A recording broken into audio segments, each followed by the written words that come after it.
সুপ্রভাত সকলকে। তো আমার চ্যানেলে সকলকে স্বাগত। আমি প্রথমে আজকে পালং শাক, বাড়িরই পালং শাক আমি তুলে নিয়েছি। নিয়ে তার যে ছাড় যেগুলো হয়, মানে যেগুলো খারাপ আছে আর কি, খারাপ শাকগুলো আর নোংরাগুলো ফেলে দিলাম। তারপরে আমি শাকগুলোকে সুন্দর করে জলে ধুয়ে নিলাম, কচলে ধুয়ে নিলাম। ধুয়ে নেওয়া কমপ্লিট। এবার আমি সেই শাকগুলোকে সুন্দর করে কেটে নিচ্ছি কুচি কুচি করে। অ্যাকচুয়ালি আমি না কুচি কুচি করে কাটতে পারি না, তাও আমি চেষ্টা করছি যতটা কি পারা যায়। তারপরে আমি লঙ্কাগুলো কুচি কুচি করে কেটে নিলাম, শাকে দিয়ে দিলাম। তারপরে আমি এখানে চাল নিয়ে নিচ্ছি, কিছুটা চাল নিয়ে নিয়েছি। আর আগে থেকে আমি জল গরম বসিয়ে দিয়েছি অলরেডি। জলটা গরম হলে আমি চালটা ছেড়ে দেবো। চালটা আমি সুন্দর করে কচলে পরিষ্কার করে নিচ্ছি। চালে ভীষণ নোংরা, এখন কেনা চাল তো নানা কিছু মেশানো থাকে। তো চালটাকে আমার পরিষ্কার করা হয়ে গেছে।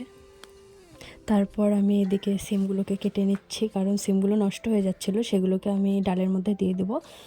তো সিমগুলো কাটা আমার কমপ্লিট। তারপরে আলু আমি কুচি করে কেটে নিচ্ছি, কারণ আলু ভাজা হবে। আলু ভাজা ছাড়া আমার ডাল ভাত চলে না। এদিকে ডালটা ফুটছে, এদিকে ভাত বসানো হয়ে গেছে। এদিকে ডালটা তারপরে ফোটার পর ঠান্ডা দিয়ে দেওয়া হলো। দিয়ে দেওয়ার পর এদিকে আমি তারপর শাক ভাজা, তারপরে আলু কেটে রেখেছি, সেগুলো ভাজা সব কমপ্লিট।